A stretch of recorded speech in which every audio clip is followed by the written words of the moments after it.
everybody, and welcome back to Very Biased Opinions. It is Ian and Thomas with you as always, and today we're talking about Champions League last 16 again. It is part 2 of this sequence of games that never seems to end. I think we did all right in the first week. You should go back and check out that video to see how we did. But we're not going to waste any more time hot dogging or grandstanding. We're going to jump straight into this. Thomas, hit me with the opening gambit. Atletico Madrid versus Chelsea FC. Are they Atletico or Pathetico this year? I knew it. I knew we'd have a Pathetico comment, but I believe they are at the Atletico Madridian because they top La Liga. They have games in hand over second place, and they are flying in the league. They are doing really well, yeah. It's another season. I mean, everybody kind of thought that maybe Simeone might step. I think they say it end of every year, don't they? Every year. Every year. The Simeone stayed there, and it's another year where they're upsetting Real Madrid and Barcelona. And I think from a Chelsea point of view, there's probably for Chelsea to win the group, this is probably the worst team you could possibly get, other than playing Bayern, which you wouldn't do anyway. Group. So no one wants to play against Atletico because of the way they play, and their attacking talent now. It feels like they have more attacking talent than they've had in years, and that feels mad considering like multiple Champions League finals and stuff. But Llorente, Felix, Sol, Koke, and Luis Suarez has been born. He's rolled back the years a bit, hasn't he, Suarez? This year. Incredible. No, they're having probably their best year, but for Chelsea, I mean, just winning their group was an achievement, and they did it the exact way we roadmapped for them. Get a draw with Sevilla, beat Sevilla, and then win all your other games, which is pretty much what they did. And now Tuchel's in charge. And yeah, exactly. He knows how to Chelsea, so, it's that tactical battle between Tuchel and Simeone, which is going to be a fascinating one.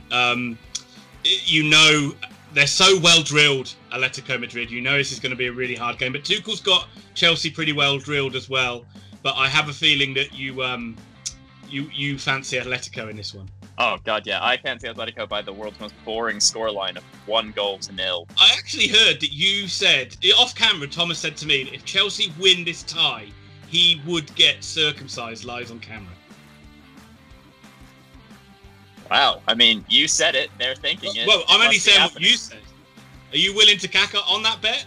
I did not. I have nothing to do with this situation. I do not like where we've gone here. I would do it myself, but I've already had the operation twice, so I can't. I think, it's going to... I see it playing out pretty similar to how we saw Atletico Madrid against Liverpool last year, maybe even more easily for Aleti. And I think... I'm going to actually copy your scoreline. I think it'll be a 1-0 win for Atletico Madrid. I do think that Atletico Madrid winning narrowly at home won't have a huge bearing on the tie, and I think Tuchel wouldn't be unhappy with a 1-0 away from home loss to Atletico, because I don't know why, but I just think he'll back his team to score a couple goals in England. I don't know why, I just feel like... I think this game almost feels like it's going to be both sides are like, well, this game doesn't really matter. Yeah. We'll do it in the second leg. Tuchel is a good European manager. Like, he knows a 0-0 draw is like possibly the best thing that could happen, unless they're going to blow him out magically 4-0, because they're going to play tight. It'll be KG, and yeah. So, when you're a home side, I never think, as long as you don't concede in that first game at home, I think you're in the driving seat. I think for that second leg, especially because teams play positively away. I know Atletico might not, but they back themselves to score an away goal. Yeah, teams do so. But I think, not great start for Chelsea, but we move on to the second game. Lazio versus Bayern Munich. We'll start with Lazio instead of the Bayern, because as we all know... Bayern's only ever one thing, isn't it? We just name their 1 to 11 and then just start talking and fan ourselves down for how good it is. I mean, my temperature's already rising thinking about Lewandowski. Oh, no, not doing that. Lazio. They came second in their group behind Dortmund, which was an achievement for them, but their Serie A campaign has been tough this year. 7. They're in 7. But I think you noted earlier that their form's turned around recently. Yeah, so they had a good little bit of run of form. It's 6 wins out of the last 8, and Inzaghi always plays the same tactic. It seems like 3-5-2. They create a lot of chances through the width, through like Lazarian, Marusic, Milinkovic-Savic is having a really good season for them as well, and they're kind of the main creative forces in the side. But I mean, this game is all about if they can survive taking a hiding, really, because Bayern are just absolutely amazing. I mean, if they are They probably have no chance, but they do have Immobile, who is like one of the best strikers in. I know, don't make a joke, don't make the joke. I bit all the jokes despite back there. His name, he is rather agile and gets around the pitch a bit. But he is, if they're going to get goals, they're going to be looking to him. But this tie is all going to be about if they can stop Bayern from racking them up, really. Yeah, I think people that don't follow German football think that Bayern haven't been at their best this season, but they're, I think, 5 points clear of RB Leipzig right now. They've lost and drawn, they have 1 or 2 losses on the year and 1 or 2 draws, and everything else is the exact same Hansi Flick side that they are. They just go through the gears. They start in neutral, and the minute the other team start running, they're like, "Oh, cool, we'll go into first. Oh, cool, we'll go." And I love watching Bayern. They're the best team in the world. Let's say it. World champions, Bayern Munich. Is exactly what they are. They just beat the team in front of them every match. Every game, they just go through the gears until they find one that's past the opposition. And it's just Neuer, suffocating you, though, isn't it? It's like they just keep you penned in. And if you can get behind the high line, Davis is usually quick enough to get back and recover, or Neuer is a pretty excellent sweeper keeper and clears the danger. And it's only a matter of time before Müller connives with Lewandowski, and they've scored. Also, I know we talked about this last year in the Champions League, but Müller loves big European nights. He's the weirdest player. He's done nothing in the match. He gets the ball out in the right wing and swings in a perfect precision cross to Lewandowski's header foot, and you're just like, oh. Yeah, he's a genius player, though, isn't he? Really, I mean, Bayern are so you do see the difference when he doesn't play. Yeah, he's the engine, and he's the engine in a forward position. Normally you think of midfielders pushing a team forward, your CDMs and stuff, but he is a snarling mess of a player that is just all over the place, screaming, telling everyone where to go, and whenever the team slows down, he picks the ball and just like rolls back the ears and drives forward, and you're like, oh. Yeah, and then he'll do something like pretend he's fallen over, and then everyone stops, and then he gets up and carries on. And I can't believe how much I like it. We have to stop. We have to stop. Enough. Score. Bayern 3-0. I'll say Lazio get one. I'll be kind to them, but I think it'll be 3-1 Bayern. Get on your horses, boys, because it's Atalanta versus Real Madrid. Yeehaw! Right, I'm going to leave Atalanta to you, Tom, because I like the way you talk about how they attack. You use a lot of hand motions and thinking like that, and I like it. Yeah. So I'm going to talk about them, right? So they came second in their group behind Liverpool. They're 6th in Serie A right now. This is a team that absolutely loves to attack. Gasparini is the manager, and he's created this incredibly exciting side. Second highest scorers in the league currently in the Serie A with 49 goals. Last year, they almost hit 100 goals in the season, which is absolutely insane in Italy. I talk about it all the time. His version of attack is pivot points. They'll form a triangle. They'll play the ball forward. The minute that ball's played forward, both those players rotate around him, and they push up further forward. And they do that multiple times, and it just creates these huge overloads. It also creates giant holes at the back, though. They do concede goals. It is quite sensible, because there are 2 ways you can actually win the Italian league. You can either come top, or if you get 100, if you're the first team to get 100 goals, you automatically win it. I feel like that's like going undefeated in the season. Like, you hit 100 goals, it doesn't matter. It's just instant. It's done. It's done. You won. Greatest side ever. Their best player has been Christian Romero at center back, but the understanding between players like Illich, Gomez, Zapata means they just cause so many problems, and none of these are household names in England, but across the continent, these are all feared strikers. I kept saying they beat Liverpool. They did eventually beat them, and when they're in full force, they might be the best attacking side in the world. So this is going to be a great game. But I'll let you talk about Real Madrid now. Yeah, and I think that this Atalanta side is going to cause Real Madrid a hell of a lot of problems in this game. It might just be Real Madrid have this kind of knack of just getting through in the Champions League is what comes back in this one, because if you look at it, I really think Atalanta could cause a massive shock here. But Real Madrid, they did win their group, but that seems like a long time ago, because it has been a bit of a struggle in La Liga. They are still second, and they're in pretty decent form, but the injuries are catching up to them. I mean, look at the players that are out for them. Ramos, Hazard, Carvajal, Marcelo. These are key players in that Real, especially Ramos in that Real Madrid side, and they're all going to be missing for this tie, which is huge. Zidane, he plays a 4-3-3, and it's that midfield that really drive the team forward. Casemiro as the holder, and Modric and Cruz are the ones that really create a lot of chances. Benzema is evergreen Benzema, isn't he? Underrated, but scores shitloads of goals every single season. I just think that they're on a bit of a downslope, and I think they could come up unstuck in this first leg especially. I think they'll be having to come from behind at the Bernabeu, and I think Atalanta are going to win this first leg. I think it'll be 2-1 Atalanta. 4-2 to Atalanta. I think those away goals could be critical though. Yeah. Real Madrid do have a way of always just getting through, but the word coming out of Spain is not particularly pleasant. Zidane seems to have to defend himself on a weekly basis. They really haven't had any good form. Obviously, Hazard's been there and played like 8 games in 2 years now. You know how, you've said it about Man United, how you're happy that they win, but you feel like they're getting away with it? Yeah. I feel like that's a little bit with this Real side as well. And you feel that's a bit like Barca as well. You almost feel like they are getting away with it a bit this year. Yeah, and Real can still rely on so many players, but you're right. So many of them are a bit older, and then you've got your Hazards, the players they signed to replace Ronaldo's, who, when they do play, look nothing like Ronaldo or anything like that. And Real Madrid are probably a year or two away from buying Kylian Mbappe and 15 other players for £100 million and becoming the best team in the world again for a decade. So I don't feel sorry for them at all. I don't know. Something like that. You never feel sorry for them. But we move on to our final game: Borussia Mönchengladbach versus Manchester City. Gladbach.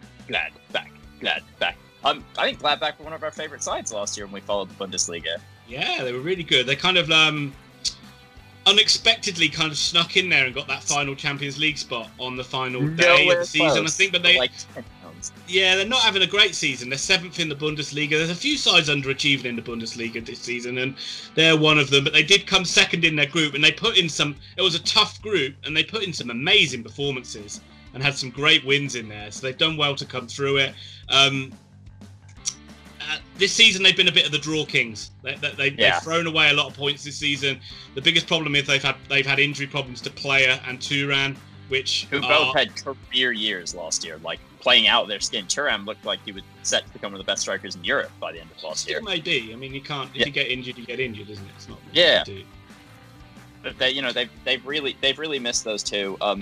Florian Neuhaus, though, is being linked with everybody under the sun. We talked about him in our Bundesliga predictions, where we talked about the fact that he said that he was challenged to get goals in his game, and he was starting to get goals and assists in his game. And this year, as much as they've missed their strikers and played in Turan, he's been freaking awesome. Yeah, he has been good. I mean, he's still mercurial talent, though, isn't he? There's still the odd game where he's not as consistent as maybe he should be, and Lars Stindl's really stepped up and scored a lot of goals for them. But I mean, they come up against the informed side in world football in Manchester City, who haven't lost this year. 1,000 games, Ian. They've gone 1,000 games unbeaten.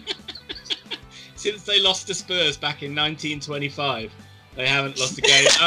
So realistically, you look at it and say it's a slim chance from Borussia Mönchengladbach, because City have just been outstanding this season. Oh yeah, they have no striker, so apparently now Ilkay Gundogan is the greatest striker in the world. What he managed to do to Sanchez the other day still remains possibly my favorite meme that's been created, where he turns him so many times that he tries to dead plant his head into the ground to stop himself. It's so good. This side are absolutely flying. Kevin De Bruyne's back as well. Who is? Kevin De Bruyne's back as well. De Bruyne's back. Aguero is fit, is on the bench. I doubt he'll start. He doesn't. I don't know. I think he's lacking any fitness whatsoever, truthfully. But he's playing football again, and having him, especially in a tight match, you back him to put the ball in the back of the net. Yeah, you do. It's almost like Pep's really done a good job of reinventing this Man City side this season. Of almost like it's like, right, I don't care. We're not going to have a striker. But we're still going to find a way to win it, and it's all just sort of clicked, and they look $1 million. I mean, at the back as well, I think they conceded a goal against Everton. That was only the first goal they ceded in such a long time. I think it's a 17-game winning run in all competitions, and they've only conceded like 3 goals in that time. So Rodri, it's not Rodri, is it? Who's the guy at the back they've got? The Stones. Diaz, sorry. Diaz and Stones have just been so good defensively, which just meant that they only need to like get 1 or 2 goals in a game, which you feel like they're always going to get, and you don't feel like they're going to concede. And I just think City are going to be quite comfortably winning this game 2-0. Yeah, I'm just going to echo your scoreline. I think it's going to be 2-0 as well. I will say that I think that the way City play and Pep's obsession with making his job harder by not playing a striker against a much bigger side like a Bayern could really come back to bite them. But against Gladbach, it's going to take a Herculean effort from every player at Gladbach to stop the City side because they're on fire. That's the test, isn't it? I mean, City, they've got to... If you're going to win the Champions League, which is their holy grail, eventually you are going to come up against the elite sides in European football.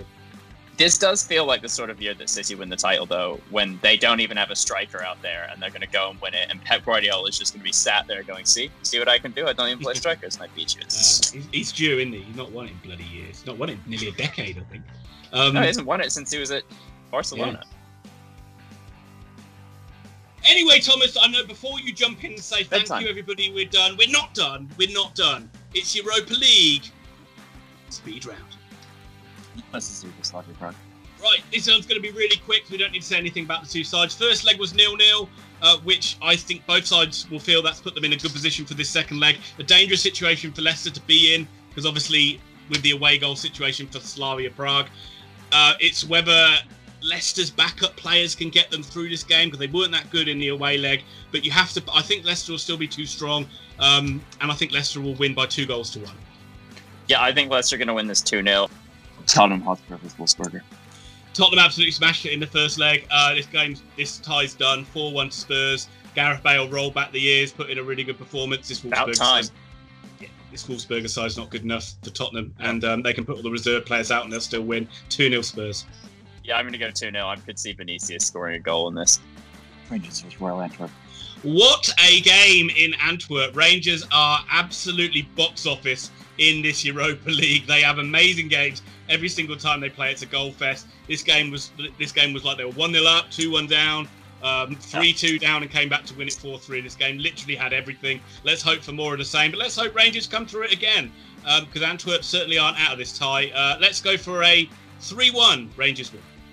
Oh, just for the sake of it, 3-2, another goal fest. Awesome for Benfica. 1-1 from the first leg, and both sides played okay. I mean, there was an Aubameyang miss that was shocking in this game in the first half, which he really should have scored. But Arsenal went a goal down, came back with a really good goal from Saka. They will still fancy their chances, but as will Benfica.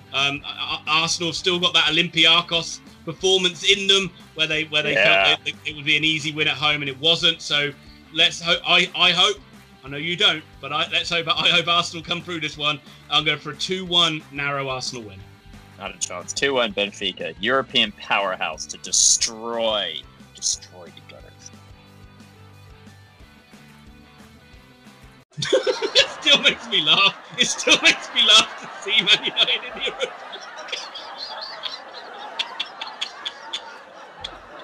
Manchester United versus Borussia. You're going to have to take this one, I'm sorry. So United won 4-0. It ended up being a really comprehensive performance, which in the first half it certainly didn't feel like it was going to be, with like Marcus Rashford missing tap-ins in the near post. But yeah, United were professional. Bruno Fernandes, I think, he looked annoyed after the West Brom performance because he kept running in as a striker in this match. And like, he just kept bombing past everyone. Like, well, if none of you are going to score, I'll do it then. Is he the best player in the Premier League? They used to be good. They used to be good. Hey, Ian, how did the Papa John's World Championship go for you lot? It doesn't matter. Well, we know all this shit. Anyway, so Bruno Fernandes is showing that he's the best player in the world right now. He's absolutely unreal when he puts it on, and everyone else at Man United is just about doing enough to let him win the games for him. So United are going to win this. It's going to be a totally changed side, I suspect, outside of Anderson. There's no reason to play even Harry Maguire against the Sociedad side. I will say, I was shocked by how much Januzaj wilted under the pressure of playing against his former team. Did he complete a pass in that game? Like, he was all over the shop. He might have taken one of the kickoffs, in which case he probably did complete one pass. Also, Adnan, why do you have blonde tips? I cannot figure out that lid. It's awful. If Sociedad win this tie, will you dye your hair? Will you get blonde tips? If Sociedad win this tie overall, I will get blonde tips in. Nice. Yes. But they won't, because Man United. This tie's already over. I think this is actually going to be a 1-1 draw because Man United are going to rest so many players, but it won't matter. Doesn't even matter if they lose 2-0. Sorry, who's 2-0? It doesn't even matter if they lose 2-0. Who cares? They're going to go for it. Or 3-0. It's like the game they had last season where they beat Lask, and in the second leg they drew, I think, or they narrowly won, and people shit on Solskjaer for that. It was like, they won the tie in the first leg. Give them a break. Yeah. And we get to rest players. How good is that? Anyway, 1-0 to Man United. Okay, everyone, that will do it from us with our European coverage. After this week, there is a week off in Europe, possibly 2. I cannot remember, but I'm sure that we'll be back with other content. But check us out on Wednesday. We've got Premier League predictions Thursday, League One predictions Friday, the Oxford United review show. Send in your videos of what you think will happen in the Oxford game. Send it to our email, verybiasedopinions@gmail.com. Saturday, we live stream Oxford United's match, and I sit there and do my best Soccer Saturday Jeff Stelling impression. Saturday evening, our review comes out, and Sunday, I'm sure there'll be a video or something else. But Ian, it's Champions League again, probably next weekend as well. It's been a pleasure. I'll see you tomorrow.